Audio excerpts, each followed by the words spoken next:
തമിഴ് പഠിക്കാനുള്ള ജ്യോതികയുടെ എഫേർട്ട് കണ്ടിട്ടാണ് സൂര്യയ്ക്ക് ജ്യോതികയുടെ പ്രേമം തോന്നിയിട്ടുള്ളത് എന്നുള്ള ഒരു റൂമർ നിങ്ങൾ കേട്ടിട്ടുണ്ടോ? 1999 വന്ന പൂവെല്ലാം കേട്ടുപാറ എന്ന് പറയുന്ന സിനിമയുടെ ഷൂട്ടിങ്ങിന്റെ സമയത്താണ് സൂര്യൻ ജ്യോതികയും കണ്ടുമുട്ടുന്നത്. ഈ സമയത്ത് തന്നെ ജ്യോതിക മുംബൈയിൽ നിന്ന് ഷിഫ്റ്റ് ആയിട്ട് തമിഴ്നാട്ടിലോട്ട് വന്നതാണ്. അപ്പോൾ ലാംഗ്വേജ് ഭയങ്കര ഡിഫിക്കൽട്ട് ആയിരുന്നു തമിഴ് സംസാരിക്കാൻ.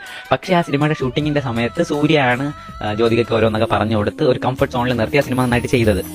സോ അതിനുശേഷമാണ് ഈ പ്രണയമൊക്കെ ഉണ്ടായത്. പിന്നെ നമ്മുടെ ഗൗതം മേനോന്റെ കാക്ക കാക്ക എന്ന് പറയുന്ന സിനിമയുടെ ഷൂട്ടിങ്ങിന്റെ സമയത്താണ് ജ്യോതികയും സൂര്യയും തമ്മിൽ ഡേറ്റിംഗിലാവുന്നതെന്നും ഒക്കെ ഉള്ളൊരു റൂമറുണ്ട്. പക്ഷെ അത് എത്രത്തോളം സത്യമാണെന്ന് അറിയില്ല. പക്ഷെ അതാണ് ഒരു ടൈം.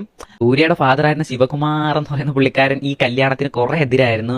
കുറെ സമയങ്ങളിലൊക്കെ എനിക്ക് തോന്നുന്നു റിലീജിയസ് പരമായിട്ട് ബന്ധപ്പെട്ട കാര്യങ്ങളായിട്ട് ഇവരിങ്ങനെ ഒരു തടസ്സം കണക്ക് നിന്ന്. പക്ഷെ അതിനുശേഷം പുള്ളിക്കാരൻ സമ്മതിച്ച് 2006 അവരുടെ കല്യാണം കഴിഞ്ഞ് ഇന്നൊരു വളരെ നല്ലൊരു ഫാമിലി ആയിട്ട് അവർ പോവുകയാണ്. സോ ഇതാണ് സൂര്യയുടെ ലവ് ലൈഫ്. വളരെ ബ്യൂട്ടിഫുൾ ആണ്. സോ നിങ്ങൾക്ക് ഇങ്ങനത്തെ ലവ് ലൈഫ് റൂമറുകളൊക്കെ അറിയാൻ താല്പര്യം ഉണ്ടെങ്കിൽ ഫോളോ ചെയ്യുക, സബ്സ്ക്രൈബ് ചെയ്യുക, ഷെയർ